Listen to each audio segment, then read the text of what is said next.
तो दोस्तों कल आपकी टीम चाहे आरसीबी हो या एलएसजी, आपकी टीम ने कल एक बेहतरीन मुकाबला खेला है। इस मैच में ड्रामा, थ्रिलर, सस्पेंस सब कुछ था। जी हाँ दोस्तों, बस एक मोमेंट अगर आरसीबी उस मोमेंट को अपना नाम कर लेती, अपने नाम कर लेती, तो शायद सभी लोग आज आरसीबी की बात कर रहे होते। लेकिन इस चैनल पर आपको दोनों टीमों का बराबर ओपिनियन सुनने को मिलेगा, अनबाइज्ड ओपिनियन सुनने को मिलेगा। अभी मैं येलो पहना हूं, लेकिन आरसीबी और लखनऊ दोनों के बारे में दिल से बताऊंगा जो उस मैच में हुआ था।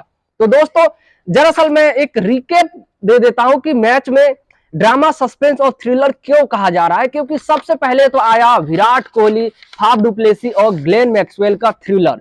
उसके बाद आया केएल राहुल, दीपक हुडा का ड्रामा। क्योंकि जहां आप 213 चेज कर रहे हो और आप इस तरह से बल्लेबाजी कर रहे हैं जैसे आप 150 रन आपको बनाने हैं।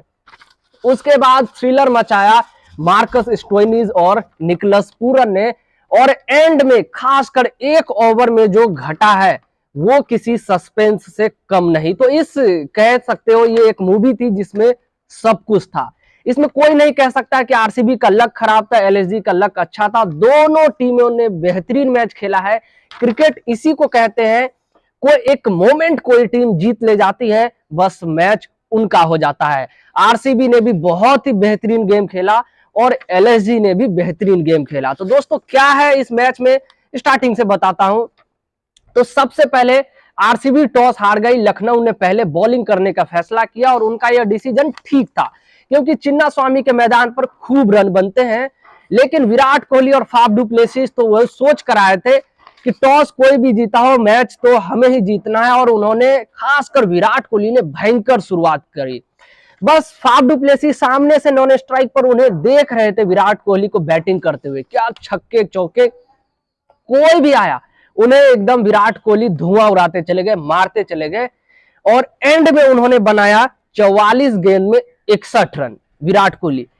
और फिर विराट कोहली आउट हो गए अमित मिश्रा की गेंद पर। और उसके बाद स्टार्ट हुआ फाफ डु प्लेसिस और मैक्सवेल का बिग शो।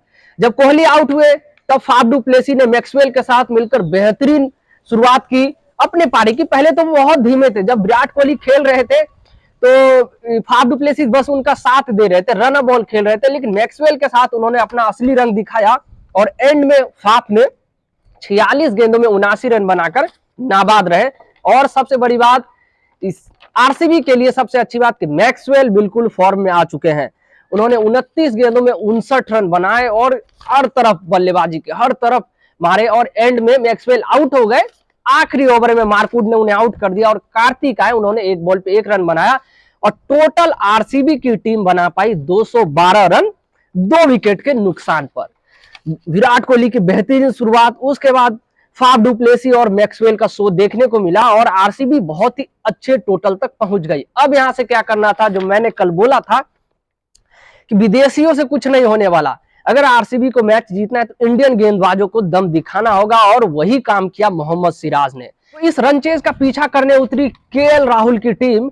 मायर्स ने अपना विकेट जल्द गवा दिया और बेहतरीन गेंद, क्या पहला ओवर सिराज ने डाला था। लग रहा था कि आरसीबी इस मैच को शायद वन साइडेड जीत जाए, क्योंकि पहले ही ओवर पे मायर्स को बोल्ड कर दिया, बल्ले से जाकर के विकेटों को लग गई। और उसके बाद केएल राहुल ने अपना धीमा खेल स्टार्ट किया, जिसके लिए वो इस आईपीएल में जाने जाते हैं। उस समय देखकर सबको गुस्सा आ रहा था कि अब वही तो ड्रामा था दोस्तों उस मैच में।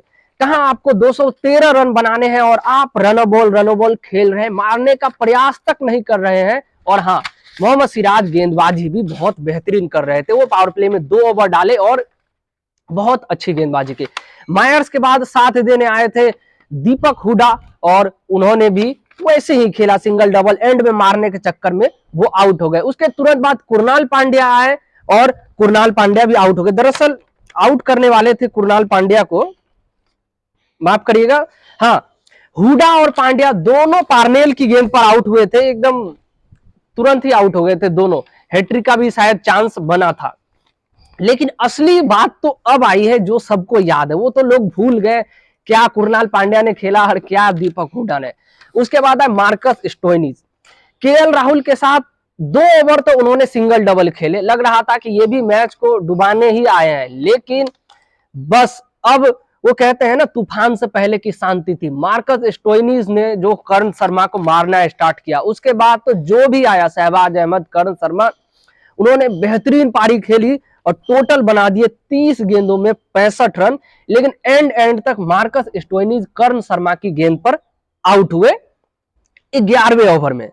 स्टोइनिस के आउट होने के बाद केएल राहुल ने जिम्मा संभाला कि चलो भाई, मैं 18 रन बनाया हूं 19 गेंदों पे, अब मैं मारता हूं। लेकिन जैसे ही मारने गए, वो सिराज की गेंद पर आउट हो गए और यहां से लगा कि फिर एक ट्विस्ट आएगा।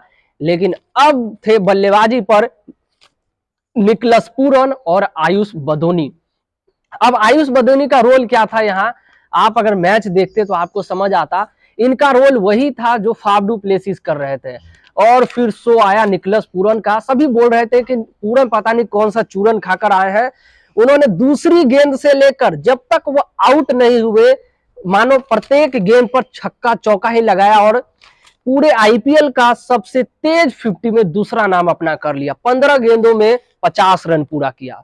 एक गेंद और कम लेते तो पूरे आईपीएल इतिहास का केएल राहुल का वो रिकॉर्ड की बराबरी कर सकते थे। और जब निकलस पूरन खेल रहे थे तो मैच लग रहा था कि एकदम लखनऊ के हाथ में है। आयुष बदोनी बहुत अच्छा सिंगल डबल खेल रहे थे, हालांकि बदोनी बहुत प्रयास नहीं कर रहे थे, लेकिन पूरन को आउट कर दी। जब 19 गेंदों में 24 रन की जरूरत थी, सोचिए 19 गेंद 24 रनों की जरूरत है, स्ट्राइक पर है निकलस पूरन और नॉन स्ट्राइक पर आयुष बदोनी, तो उस समय मोहम्मद सिराज ने पूरन को आउट कर दिया और लगा कि कहीं अब फिर से कोई ट्विस्ट तो नहीं आया। क्यों?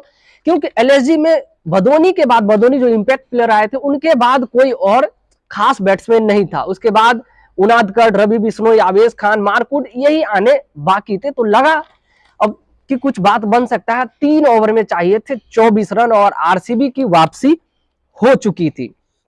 उसके बाद यहां से कुछ सिंगल डबल चला, लेकिन बीच में आयुष बदोनी का एक चीज देखने को मिला। जब 9 गेंदों में जरूरत थी 7 रनों की और गेंदबाजी पर थे वेन पार्नेल, तो बदोनी ने बहुत अच्छा दिमाग लगाया। उन्होंने पीछे की तरफ, कहते हैं ना स्कूप शॉट टाइप का फ्लिक, पीछे मारना चाहा, छक्का तो उन्होंने भेज दिया, लेकिन अपना बल्ला भी विकेटों में लगा दिया और वो हिट विकेट हो गए। जी हाँ, 9 गेंदों में 7 रन की जरूरत थी। अगर वो छक्का चला जाता, छक्का तो चला गया था, लेकिन बदोनी हिट विकेट हो गए पार्नेल की उस गेंद पर।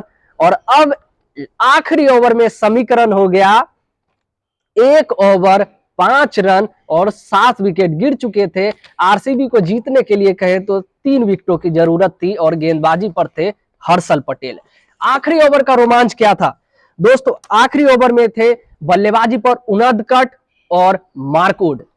तो हर्षल पटेल के पास गेंद, पहला गेंद हर्षल पटेल डालते हैं, यॉर्कर थी, उसको उनादकट 1 रन इजी लेते हैं।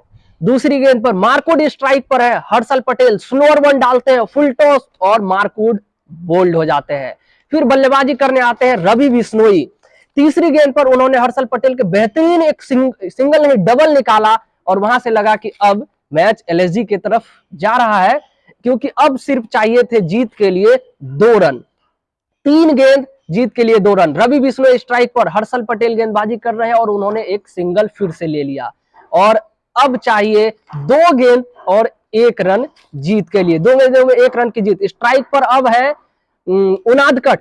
उनादकट ने यहाँ पे अच्छा ही दिमाग लगाया। केवल एक फील्डर बाहर था, Faf du Plessis, leg side में। उन्होंने चाहा उनको पार कर दे, लेकिन वो गेंद सीधे फाफ डू प्लेसिस के हाथों में चली गई और 5वीं गेंद पर उनादकट छक्का लगाने के चक्कर में आउट हो गए। और अब समीकरण हो गया 1 बॉल 1 रन।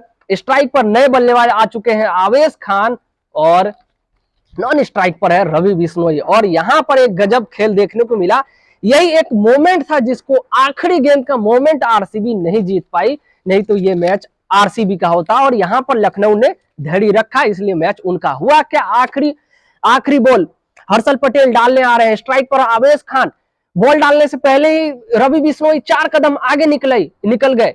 हर्षल पटेल ने भी देख लिया और उन्होंने नॉन स्ट्राइकर को आउट करने की सोची, लेकिन उनका हाथ लगा ही नहीं विकेट को। और दोबारा जब छूटने के बाद दोबारा हर्षल पटेल ने मारा, लेकिन तब तक लेट हो चुका था। रवि बिश्नोई को जीवन दान मिल चुका था। लोग पहले इसे मंकेडिंग जो भी कहते थे, वो कुछ नहीं है मंकेडिंग। अगर 1 बॉल में 1 रन की जरूरत है, नॉन स्ट्राइकर 4 कदम पहले ही ले चुका है, तो क्यों ना उसे आउट करे। और हर्षल पटेल बिल्कुल सही काम कर रहे थे, लेकिन वो नहीं कर पाए जो अश्विन करते हैं। अश्विन तो हाथ लगा देते हैं, हर्षल पटेल किल्ला नहीं उखाड़ पाए। फिर अब आखिरी गेंद फिर से करनी है, हर्षल पटेल को करने आए और हर्षल पटेल ने इस गेंद को डॉट करा दिया, लेकिन अफसोस विकेट कीपर दिनेश कार्तिक के हाथों से फंबल हो गई गेंद।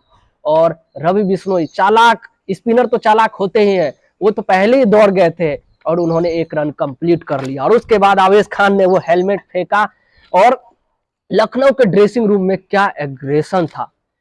और आरसीबी के फैंस थोड़े दुखी थे। किस्मत पे नहीं रो सकते, मैच बहुत अच्छा हुआ, बस एक मोमेंट चाहे वो हर्षल पटेल नॉन स्ट्राइकर को आउट कर देते, उनका हाथ लग जाता, या फिर दिनेश कार्तिक वहां पर फंबल ना होता उनके हाथों से, तो रन आउट इजी हो जाता, मैच टाई हो जाता। और फिर बात आता, एक तरफ होते निकलस पूरन, मार्कस स्टोइनिस, तो दूसरी तरफ होते विराट कोहली और ग्लेन मैक्सवेल। और इस सीजन का पहला टाई मुकाबला, पहला सुपर ओवर आपको देखने को मिल जाता। ये था दोस्तों पूरे मैच का समरी, आप देख सकते हैं।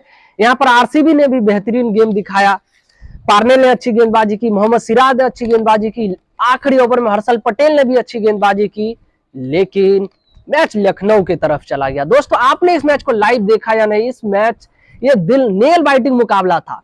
कहते हैं ना, कोलकाता और जीटी का मैच एक जुनून और चमत्कार वाला मैच था। रिंकू सिंह का जुनून और जो उन्होंने चमत्कार किया 5 छक्के लगाकर। लेकिन ये मुकाबला अलग था, ये ड्रामा, सस्पेंस, थ्रिलर सब कुछ था। लेकिन अफसोस इसमें आरसीबी के फैंस को नाराज होना पड़ा, नाराज नहीं सैड होना पड़ा।